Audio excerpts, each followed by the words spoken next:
मान लो मैंने आपसे कहा कि 2209 का स्क्वायर रूट निकालना है आपको, ठीक है, 2209 का स्क्वायर रूट निकालना है and I know that 2209 is actually a perfect square.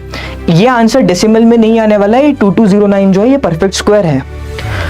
तो कभी भी इस टाइप का अगर प्रॉब्लम दिखे जहां पे परफेक्ट स्क्वायर है आपके पास, वहां पे करना क्या है आपको, राइट साइड से 2 डिजिट के बाद आप इन्हें सेपरेट कर दीजिए, यानी कि यहाँ पे आ रहा है आपके पास 22 और यहाँ पे आ रहा है आपके पास 9,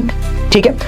अच्छा, जो 22 है वो कौन से 2 स्क्वायर्स के बीच में लाई करता है, 22 कौन से 2 स्क्वायर्स के बीच में लाई करता है, 22 लाइज बिटवीन 2 स्क्वायर्स, राइट। ये लाई करता है 4 के स्क्वायर यानी कि 16 और 5 के स्क्वायर 25 के बीच में, यानी कि ये जो आंसर लाई करने वाला है ये 40 के स्क्वायर और 50 के स्क्वायर के बीच में लाई करने वाला है।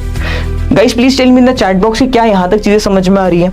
कि क्या करा अपन ने, सबसे पहले जो भी नंबर था उसके राइट साइड से 2 डिजिट अलग कर दिए और जो डिजिट्स बचे उनमें पता लगाया कि ये किनके स्क्वायर्स के बीच में लाई करने वाला है और उस हिसाब से मैंने कह दिया कि ये 40 के स्क्वायर और 50 के स्क्वायर के बीच में लाई करने वाला है नंबर। अब अगर मैं देखूं उसके लास्ट डिजिट की तरफ, तो मेरे ख्याल से आपको पता होगा कि लास्ट डिजिट 9 कैसे आ सकता है, डिजिट 9 लास्ट में कैसे आ सकता है, जब 3 का स्क्वायर हो रहा हो या 7 का स्क्वायर हो रहा हो। अगर मुझे यूनिट्स प्लेस पे 9 जनरेट करना है, so it can only be generated when there is 3 square और 7 स्क्वायर, यानी कि ये बात तो हो गई है पक्का कि ये या तो फिर 43 का स्क्वायर है या 47 का स्क्वायर है। Please tell me in the chat box कि आपको यहां तक समझ में आ रहा है कि ये जो आंसर होगा ये या तो फिर 43 का स्क्वायर होगा या 47 का स्क्वायर होगा।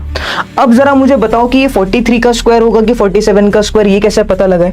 ये पता लगाने के लिए आप क्या करोगे, आप चेक करोगे कि ये 40 के स्क्वायर के करीब है कि 50 के स्क्वायर के करीब है। 50 का स्क्वायर जो होता है ये होता है 2500 और 40 का स्क्वायर जो होता है ये होता है 1600।